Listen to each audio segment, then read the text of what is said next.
Je vais d'abord prier. Seigneur Dieu, notre Père, notre Maître, notre Seigneur, notre Sauveur, nous sommes devant toi, Seigneur, et sans ton Esprit, Père, nous ne pouvons rien comprendre, nous ne pouvons pas agir selon ta volonté, nous ne pouvons pas faire tes œuvres, nous ne pouvons pas, Père, marcher comme toi, Seigneur Jésus. Donne-nous ce matin encore la nourriture solide, Seigneur, donne-nous encore le sens de ton travail sur terre, Père, de ta sainteté aussi, Seigneur. Aide-nous vraiment à être des disciples fidèles au nom de Jésus. Amen. Amen. Alors oui, c'est vrai que j'ai pas trop l'habitude d'amener ce genre de message parce que j'amène toujours beaucoup les messages sur l'amour du Seigneur et tout. Et là, c'est le premier message de l'année et j'étais vraiment étonnée, une fois de plus, que tous les chants soient en accord comme d'habitude, alors qu'on ne se concerte pas, sur le problème de la souffrance à l'intérieur même du peuple de Dieu. On a beaucoup parlé que Jésus était tout, mais que nous allons aussi avoir des choses difficiles à vivre, et je crois qu'il ne faut pas rêver dans les temps que nous vivons aujourd'hui. L'Église de Dieu doit être une Église fortifiée.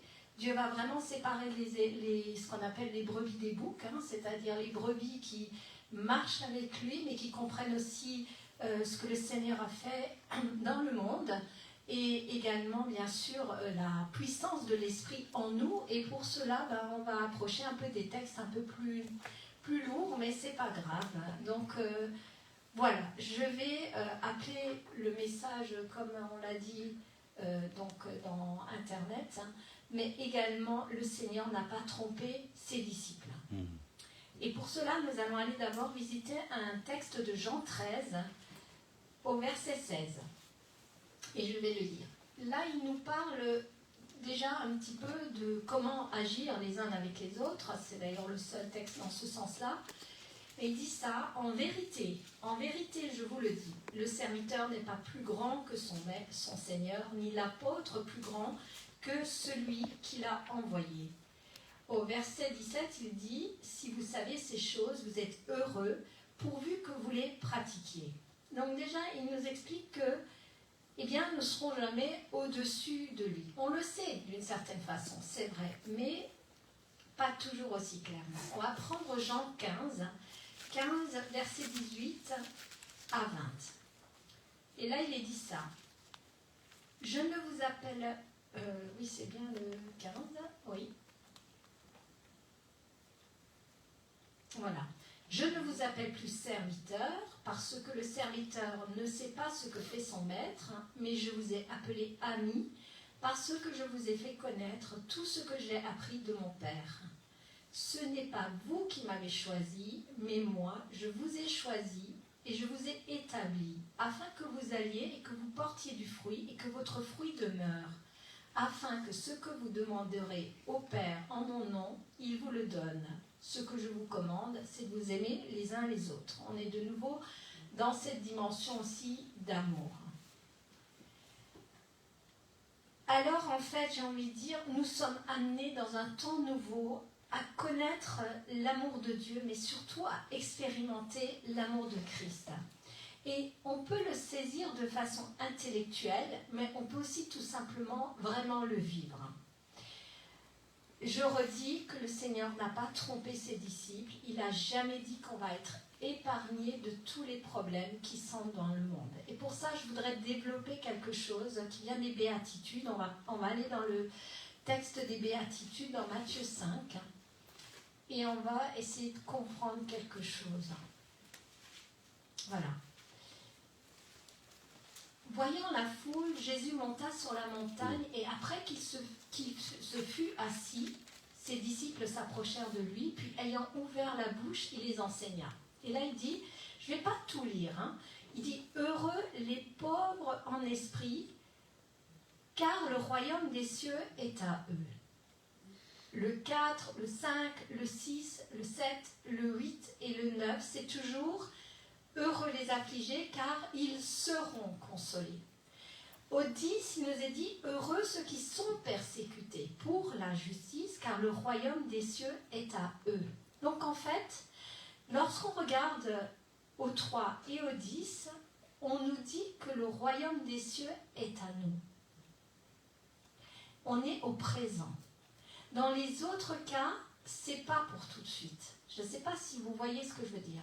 Il vous dit bien, car le royaume des cieux est à eux. Le royaume est déjà à nous. Dans la persécution aussi. Et ce que je veux dire, c'est que le Seigneur, il veut nous enseigner, je pense, à être heureux, puisqu'il dit bien, soyez heureux. Il dit, le bonheur semble en fait nous dire que c'est possible au milieu des problèmes.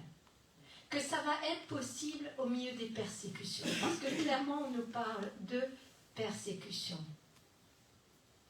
Il nous dit heureux quand on peut vivre avec un cœur qui reste heureux à l'intérieur même du problème. Qu'on garde, comme on a dit, la paix et la joie, c'était le premier chant. Tout était conduit ce matin. Le premier chant, c'était la paix et la joie. On a parlé des souffrances. Après, on a parlé des forteresses dans un des derniers chants qui allaient tomber par la force du Seigneur. Ce que je veux expliquer aujourd'hui, c'est que quand on dit pauvre en esprit, aujourd'hui, l'Église est beaucoup, très inconsciemment, je le dis, dans l'Église, la prospérité. Vous savez, parfois nous déclarons, j'ai dit la dernière fois, mercredi dernier, je crois, ou c'était vendredi dernier, que nous devons déclarer de très bonnes choses sur les uns et sur les autres. Ça, oui, il faut toujours déclarer les bonnes choses. Mais faisons attention parce que le fil est très fin. Et l'église de la prospérité, ce n'est pas l'église de la prospérité de l'argent. C'est quand nous déclarons que tout va aller bien. Quand tout le temps nous sommes sûrs que ça va aller parce qu'on est des enfants de Dieu et que c'est par nos paroles, en déclarant aussi la parole de Dieu. Parce que la parole de Dieu, elle est Dieu, mais il ne faut pas qu'elle soit une idolâtrie. Dieu reste souverain. La déclaration ne suffit pas parce que sinon on verrait des prières tout au long de notre existence à chaque fois aboutir. Et Dieu va résister à cet orgueil-là. Il faut vraiment recomprendre et comprendre de nouveau profondément qu'est-ce que ça veut dire rester pauvre en esprit. Et d'ailleurs, c'est le choix du peuple de Dieu, les pauvres en esprit. Parce que Dieu nous dit, le royaume des cieux va être à eux. L'Église qui sera pauvre en esprit va être l'Église qui va avoir la victoire. Pas l'Église qui est sûre d'elle, pas l'Église qui affirme, pas les prophètes de la prospérité, comme on dit, qui crient haut et fort que tout va nous réussir. C'est pas possible.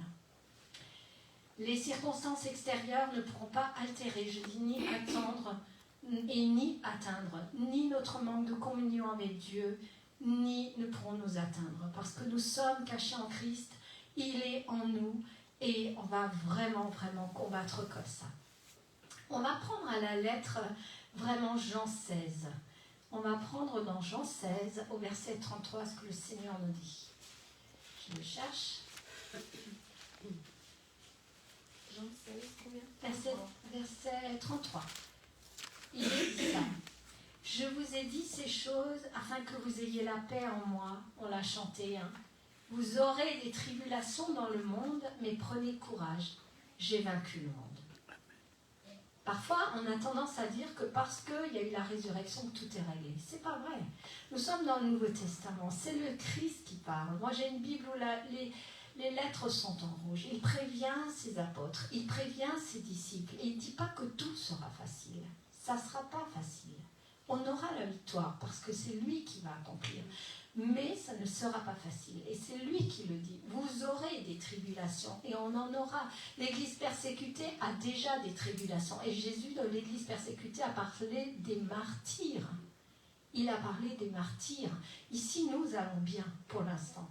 Mais le Seigneur nous prépare à être fortifiés. C'est surtout ça. En fait, j'ai envie de dire même, c'est ça la sainteté. La sainteté, vous savez, on la cherche des fois, fais pas ci, fais pas ci, fais pas ça. Mais en réalité, c'est quelque chose qu'on vit à chaque instant, quand ça va pas. Et quand nous prions, et quand nous croyons, et que nous recevons cette force intérieure, cette paix intérieure, cette joie intérieure, même quand tout n'est pas comme on voudrait. Je dis, c'est une formation à la configuration de la pauvreté de Jésus-Christ. Parce qu'en réalité, qu'est-ce que c'est on va retourner dans les béatitudes. Qu'est-ce que c'est les béatitudes? Quand le Seigneur nous parle des béatitudes, je retourne dans Matthieu, et vous allez voir que si on prend les béatitudes, heureux les pauvres en esprit, c'était Christ. Heureux les affligés, c'était la manière dont a vécu le Seigneur Jésus-Christ. Heureux les débonnaires, car ils hériteront de la terre. Heureux ceux qui ont faim et soif de justice. Jésus avait toujours faim et soif de justice, en fait. Heureux les miséricordieux. Qu'est-ce qu'il était, Jésus? Il était miséricordieux. Ils obtiendront miséricorde. Il a obtenu plus que la miséricorde. Il est assis à la droite de Dieu. Il est notre Dieu. Il est notre Sauveur. Il a la victoire parfaite. Heureux ceux qui ont le cœur pur, car ils verront Dieu. Le cœur pur, vous savez, c'était Christ quand il voyait un pécheur et qu'il le voyait déjà comme un racheté qui allait marcher après lui et qui n'était pas dans le jugement. C'était un cœur pur, c'était Christ. Les béatitudes, c'est le Seigneur Jésus-Christ dans toute sa vérité lorsqu'il a marché sur terre. C'était Jésus-Christ. Heureux ceux qui procurent la paix. Il a amené la paix, il n'a jamais amené les divisions. Il n'a jamais amené rien qui pouvait faire du mal. Il a toujours soutenu, il a toujours soulagé, il a toujours consolé, il a toujours guéri, il a toujours délivré. Il est venu avec des corbeilles de paix, des corbeilles de guérison, etc. Et après, on dit heureux ceux qui sont persécutés pour la justice. N'a-t-il pas été persécuté pour la justice plus que n'importe qui, jusqu'à être vraiment pendu au bois? Heureux serez-vous lorsqu'on vous outragera et lorsqu'on vous persécutera et qu'on dira faussement de vous toutes sortes de mal. Et le Seigneur, c'est ce qu'il a vécu lorsqu'il a été traité de Belzébul, alors qu'il était en train de délivrer un démoniaque. Il a été encore maltraité. Les béatitudes, j'ai envie de dire, dans les béatitudes, on trouve la sainteté. Et moi, c'est vraiment quelque chose qui m'ouvre toujours les yeux et qui me donne de la force, parce que je regarde et je me dis, mais Seigneur, donc si aujourd'hui je suis affligée, eh bien je regarde et je me dis, mais oui, c'est pas grave. Je ne dois pas me sentir parce que je suis petite ce jour-là, parce que je suis terrassée par un problème, ou parce que je suis momentanément même accablée, pourquoi pas? C'est pas grave, puisque c'est la vie de Jésus-Christ. Vous voyez, je ne suis pas en train de dire qu'il n'y a pas les deux côtés, c'est-à-dire nous sommes enfants de Dieu, nous avons la victoire, mais on ne peut pas avaler l'autre côté de l'évangile qui est quand même, attention, on va quand même passer par des petites choses qui ne seront pas tous les jours faciles. Alors, ce n'est pas systématiquement tout le monde, et on l'a chanté ce matin, ça peut être une personne et on va la soutenir, ça peut être un jour moi, ça pourrait être un jour vous, et le Seigneur a bien dit, ensemble, on va prier, ensemble, on va se relever, ensemble, on va combattre et on y arrivera. C'est aussi vivre avec le cœur à cœur, je dis, de Christ. Parce que se dire comment le Seigneur, dans cette situation, il agissait. Et encore une fois, je dis, c'est loin de l'Église, la prospérité, qui s'est glissée très insigneusement comme ça, même dans des apôtres, même dans des prophètes qui se croient saints, mais qui croient que parce qu'ils vont faire ça, ils mettent le moi devant. C'est pas ce que le Seigneur a fait. Lorsqu'on lit les béatitudes, Jésus était toujours ce pauvre en esprit. Pourtant, il était Dieu. Donc je disais qu'en fait, nous devons rester perfusés de la vie du Seigneur. Nous ne sommes pas des surhommes, mais dans le réel de nos problèmes ou de nos maladies, nous rencontrons vraiment comme une étreinte du Seigneur, comme un contact évident avec le Seigneur et avec Dieu et avec sa force et non la nôtre. Je dis non la nôtre. Nos prières, nos supplications vont être suffisantes parce qu'on va les adresser à un très très grand Dieu. Nous serons sanctifiés au travers de nos vies et dans les circonstances. En fait, la sanctification, elle se fait au travers de chaque moment dans nos vies. Chaque chose qu'on va vivre va pouvoir provoquer un temps de sanctification à la manière dont nous allons le vivre. Alors, lorsqu'on prend en hébreu, vous savez, c'est pas du tout pareil. On dit toujours, nous, on veut raisonner et on veut agir. En hébreu, c'est nous ferons et nous comprendrons. Ça veut dire, nous aurons l'épreuve et au travers de l'épreuve, Dieu va nous enseigner quelque chose que nous comprendrons quelque temps après. Ça vous est sûrement déjà arrivé. Moi, ça m'est arrivé assez souvent de me retrouver dans des circonstances où je n'ai pas compris. Et après, je dis, oh, gloire au Seigneur, merci, parce que tu m'as amené dans ta dimension, tu m'as amené dans ta vibration, tu m'as enseigné au travers de ça, et pourtant, sur le moment, je n'ai rien compris. Et c'est pas grave, encore une fois. Tout au long de la journée, donc je dis, nous pouvons faire ces pas de sainteté. Je disais tout à l'heure aussi que parfois, on rentre dans le découragement, ne pas passer à côté de la gravité d'une situation. On voit ça quand les gens sont malades. On ne veut pas, vous savez, quand quelqu'un est très très malade, c'est très grave. Et c'est grave. Mais en fait, on ne passe pas à côté de cette gravité, mais c'est parce que ce n'est pas à ce moment-là être médiocre, c'est une très grande exigence que Dieu nous demande à ce moment-là de sainteté, de croire, de nous accrocher à la foi, de toujours croire qu'il est le Dieu parfait du miracle. Et vraiment, d'ailleurs on voit même le Seigneur sur le mont Gethsémani, je ne vais pas le relire, où on voit bien, Père, si cette coupe pouvait passer à côté de moi, mais non pas selon ma volonté, mais la tienne. Et combien de coupes on va aussi avoir un jour. Et je ne suis pas en train de déclarer du négatif, à aucun moment, à aucun moment. Je suis juste en train, parce que le Seigneur a mis ça dans mon cœur, de fortifier et de nous préparer à être forts. Et on dit aussi qu'il y a beaucoup de raisonneurs dans le peuple de Dieu, et c'est pour ça qu'il n'y a pas beaucoup de sainteté. Dans le combat spirituel qui nous est donné de vivre, au milieu de tout ça, il faut entrer dans la logique d'être la lumière du monde au milieu des ténèbres. Et parfois, c'est au milieu de nos ténèbres aussi. Nous ne sommes pas toujours la lumière du monde au milieu des ténèbres extérieures, mais aussi au milieu de nos propres ténèbres quand il y a des problèmes qui nous accablent.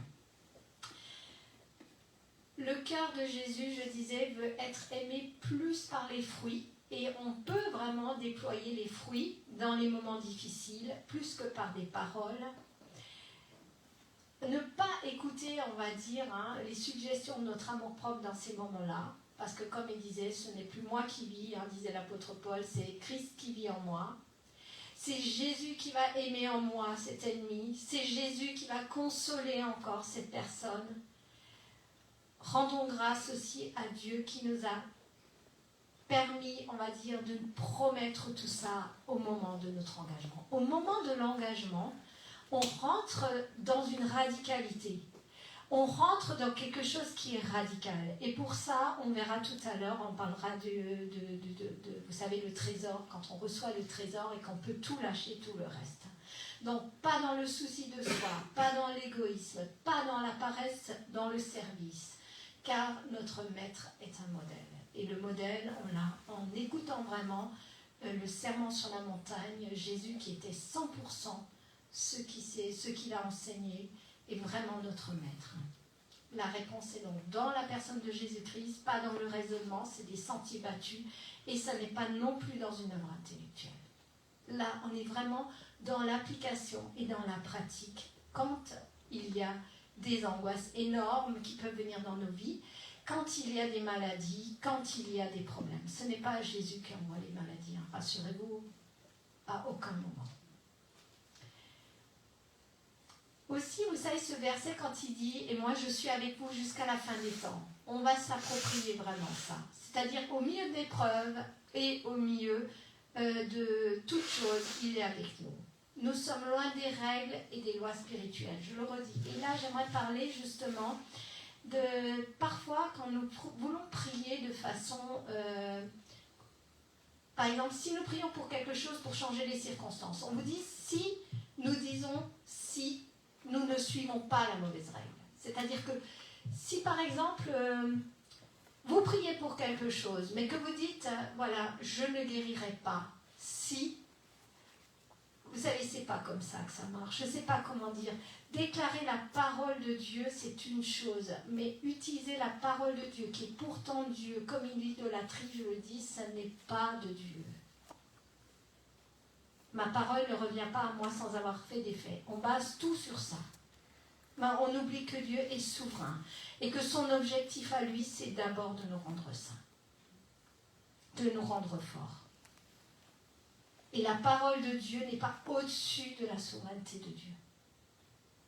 C'est très fin, le fil est fin, je sais que c'est fin. Mais encore une fois, faisons attention.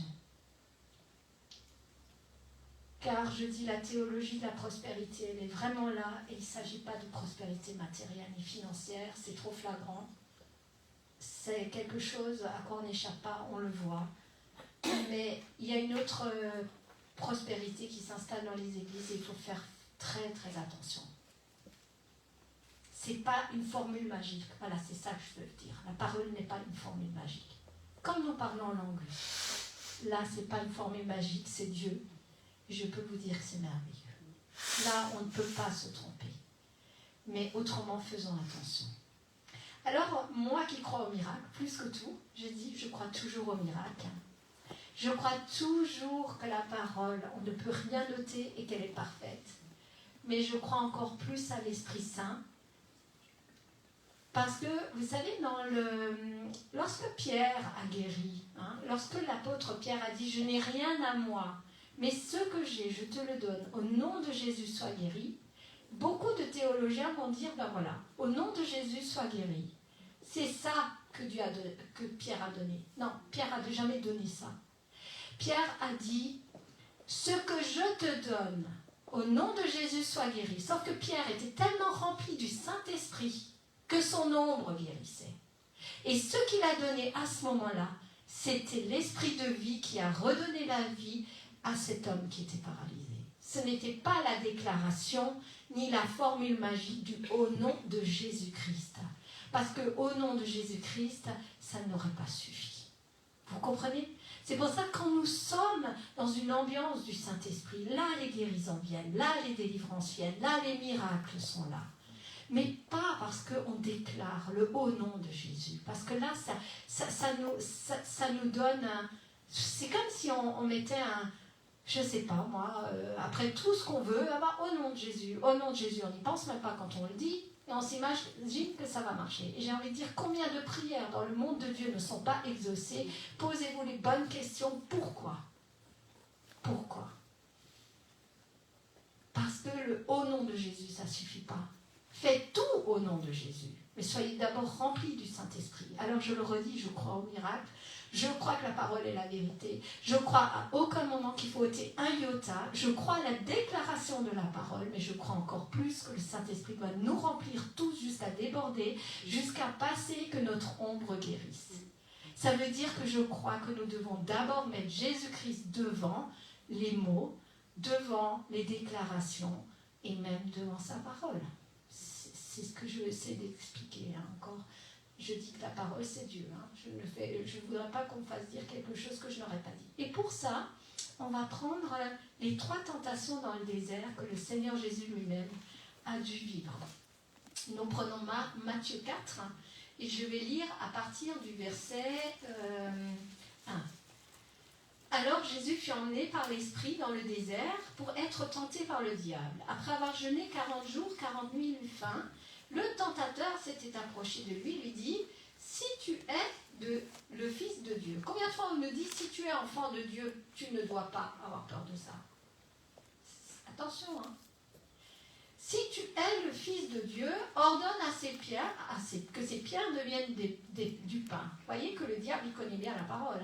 Et Jésus répond, l'homme ne vivra pas de pain seulement, mais de toute parole qui sort de la bouche de Dieu. Le diable le transporte dans la ville sainte, le place au-dessus du temple et lui dit, si tu es le Fils de Dieu, jette-toi en bas, car il est écrit. Et de nouveau, si nous sommes enfants de Dieu, moi j'essaie toujours de repositionner tout par rapport à nous. Il donneras les ordres à ces anges à ton sujet. Ils te porteront sur les mains, de peur que ton pied ne heurte contre une pierre. » Est-ce qu'il mentait là? Il ne mentait pas. Il était en train de citer la parole là. Jésus lui dit, il est aussi écrit, tu ne tenteras point ton Dieu. Tu ne tenteras point ton Dieu. Le diable le transporte encore sur une montagne très élevée, il montre tous les royaumes du monde et leur gloire. Et lui dit, je te donnerai toutes ces choses si tu te prosternes et m'adores. Là, c'est encore différent puisqu'il nous demanderait de l'adorer, ce qui est impossible. Jésus lui dit, retire-toi Satan, car il est écrit, tu adoreras le Seigneur ton Dieu et tu le serviras lui seul. Nous voyons que Jésus, qui était le Fils de Dieu, qui est Dieu, rempli du Saint-Esprit, le diable se permet de le tenter de la même façon. C'est pour ça que quand je vous dis, c'est très fin, c'est très très fin le fil de l'Église de la prospérité aujourd'hui. Faisons toujours attention de ne pas rentrer dans ça. Parce que j'ai entendu l'année dernière, et c'était pas nous, mais j'ai entendu des choses comme ça. Le fil est très fin. Et certaines vidéos, on entend des choses comme ça. Et c'est des fois très transportant, c'est des fois très vivifiant. Mais ce n'est pas du Seigneur. Jésus s'est annoncé comme serviteur souffrant dans Ésaïe. Pierre l'identifie comme le Messie royal. Alors encore une fois, c'est deux théologies qui vont ensemble. Il est effectivement le Messie royal.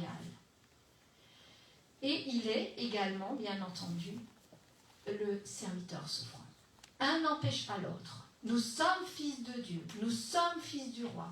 Nous sommes tout ça, je n'ai pas de doute avec ça. Mais nous sommes la tête, nous ne sommes pas la queue. Mais il y a un prix. Ça ne va pas être simple. Ça ne va pas être parce qu'on est enfant de Dieu que tout est réglé. C'est impossible. Sinon, le Seigneur n'aurait pas dû être tout ce qu'il est dans les béatitudes. Dans la parabole du trésor, on va la lire, Matthieu 13, 44.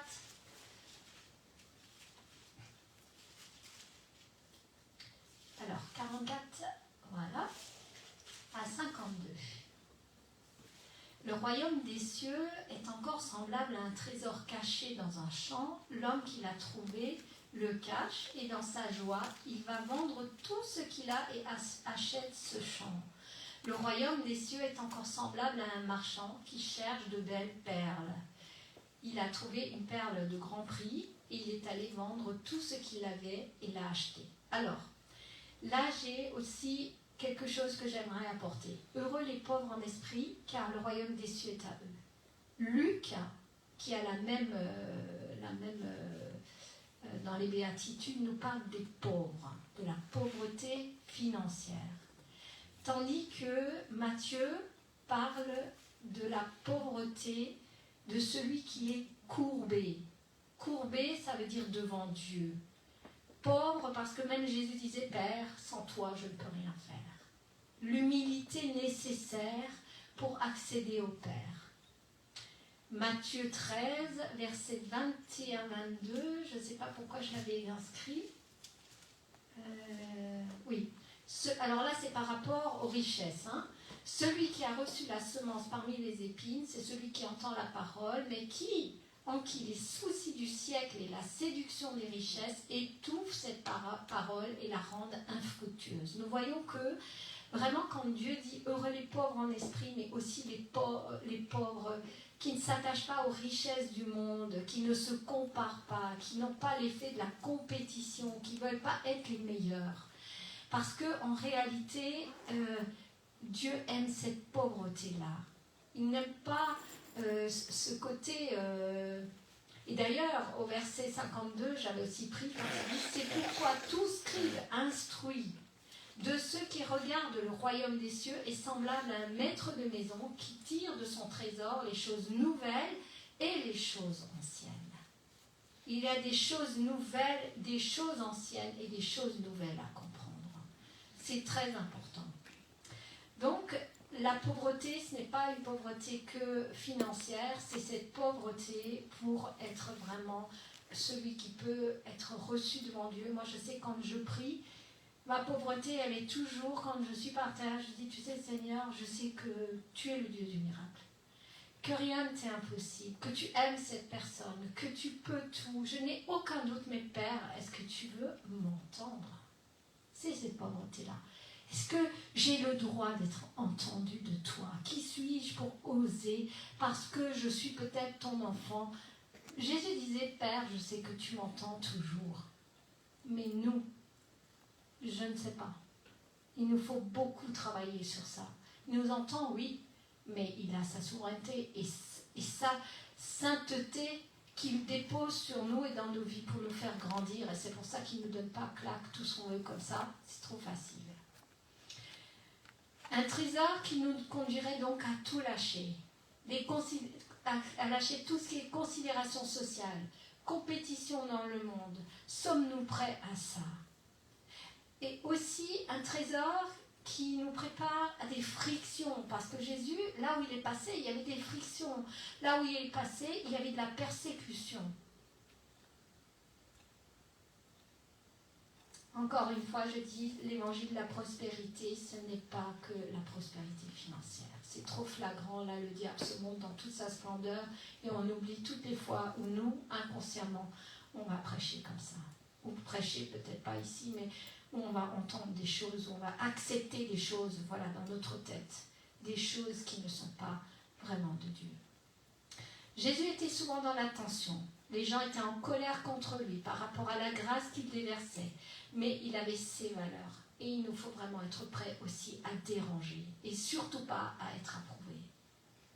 Parce que là où on nous approuve, ben c'est que, voilà, c'est facile. Mais Jésus n'était pas approuvé de tout le monde. Sauf vraiment de ses disciples. D'ailleurs, Pilate disait, qu'a-t-il fait de mal? C'est très paradoxal, hein, c'est tout le drame de l'évangile. Il n'avait rien fait de mal, et pourtant, il était persécuté.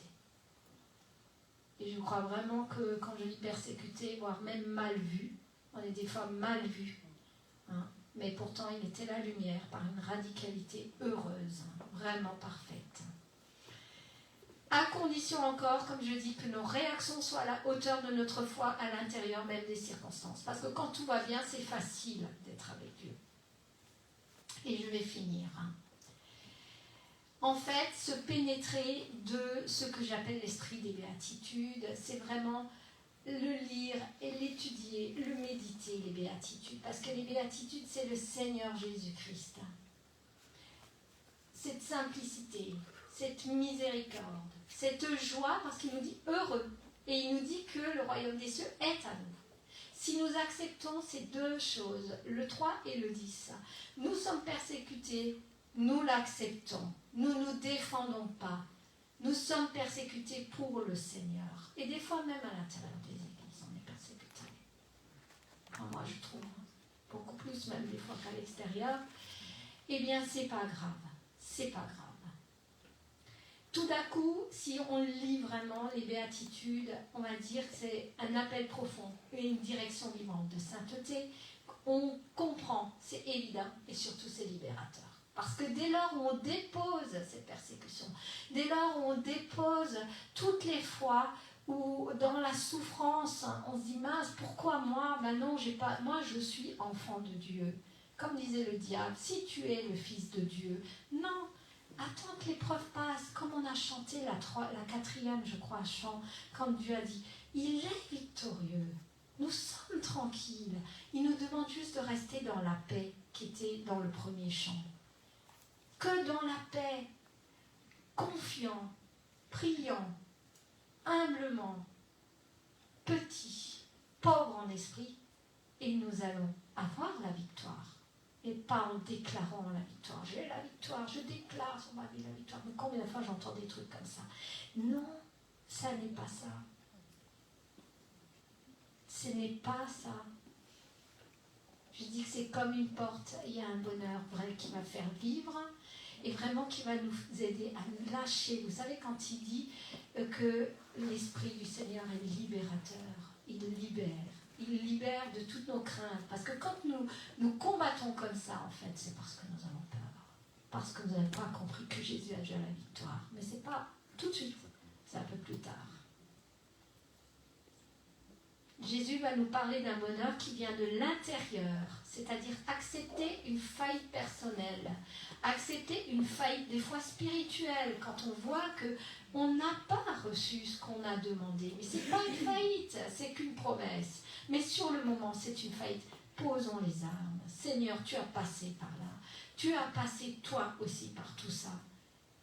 Et vraiment, on peut prendre l'exemple de Zachée, mais je ne vais pas le lire, hein, quand Zachée, qui est monté sur l'arbre, etc., qui est après arrivé à tout donner au Seigneur, hein, et qui a vraiment changé totalement, c'est vraiment merveilleux. Je pense vraiment qu'on peut être comme ça. Donc les soucis du monde, la considération, les soucis de l'accumulation, c'est tout ça qui a besoin d'être lâché. Dans Sophonie et Paul, ils nous parlent d'un peuple humble et sans prestige que Dieu a choisi. Et il se rapproche des deux versions de Matthieu et de Luc. Luc par la pauvreté matérielle et comme je disais Matthieu qui nous explique ce que c'est que d'être pauvre en esprit. L'attitude, donc en araménien, hein, j'ai cherché un petit peu, ça veut dire, il évoque que le royaume des cieux est à ceux qui sont courbés. Pas qui se tiennent et qui proclament, paf, paf, paf. Et 2 ans après, on voit qu'il n'y a rien de changé chez les gens. Et des proclamations qui sont faites, mais 2 ans après, on les attend. Moi, j'attends de voir certaines proclamations. Parce que c'est pas ça. Proclamer, c'est pas ça. Dieu nous rappelle que Jésus était ce serviteur courbé. Alors bien sûr, vous allez me dire, Jésus est ressuscité, il est à la droite de Dieu, il intercède pour nous. Je l'ai dit, oui, nous aurons la victoire. Ça, il n'y a pas de doute. Mais en attendant, nous devons être sanctifiés. Voilà, donc je voulais surtout apporter ça. Je prends le psaume 40 encore, hein, et après encore 2 petits versets. On va prendre le psaume 40.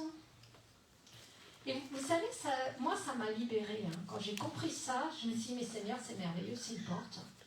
Pourquoi ? Parce que même un ministère peut se mettre en travers de votre relation avec le Seigneur Jésus-Christ et en travers de votre sainteté. Et ça, je l'ai vécu. Il y a un court moment, enfin pas un court moment, je dirais même pas mal, où je me suis dit, mais mon ministère d'enseignement, qu'est-ce qui se passe en moi pour que ma relation avec le Seigneur soit plus la même, que je sois plus aussi petite. Il y a un problème et Dieu m'entendait moins. Pourquoi ? Parce que j'étais à donner de l'importance à mon ministère et à être tellement sûre de mon ministère qu'en fin de compte, il m'éloignait de mon Dieu. Et je ne me sentais pas bien à l'intérieur. J'affichais quelque chose qui n'était pas moi. Et après, quand je suis revenue vraiment aux béatitudes, je dis, mon Dieu Seigneur, qu'est-ce que c'est libérateur, qu'est-ce que c'est beau, qu'est-ce que c'est puissant, c'est toi, c'est cette étreinte, c'est toi, c'est ce cœur à cœur, comme toi tu marches, comme toi tu as vécu. Et là, je peux être moi. Et je n'ai pas besoin d'être grande, je n'ai pas besoin d'être puissante. Et je serai entendue quand même. Psaume 40, verset 18. Moi, je suis pauvre et indigent, mais le Seigneur pense à moi. Tu es mon aide et tu es mon libérateur. Mon Dieu ne tarde pas. Moi, je suis pauvre et indigent, mais le Seigneur pense à moi. Tu es mon aide et mon libérateur. Mon Dieu, tu ne tardes pas.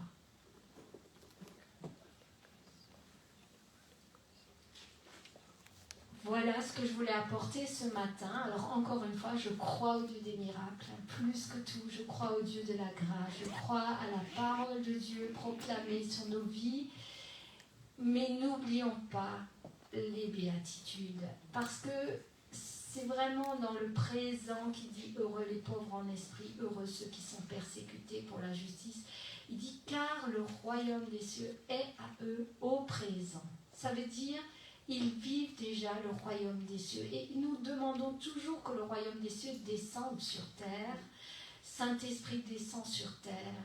L'esprit de la sainteté, l'esprit saint qui nous permet de supporter aussi des fois des choses difficiles. Et là, on va briller comme le sel de la terre, on va briller comme la lumière et on va assaisonner comme le sel qui ne perd pas sa saveur à l'intérieur même de l'eau. Quand il fond, il donne encore du goût. Je vais juste prier.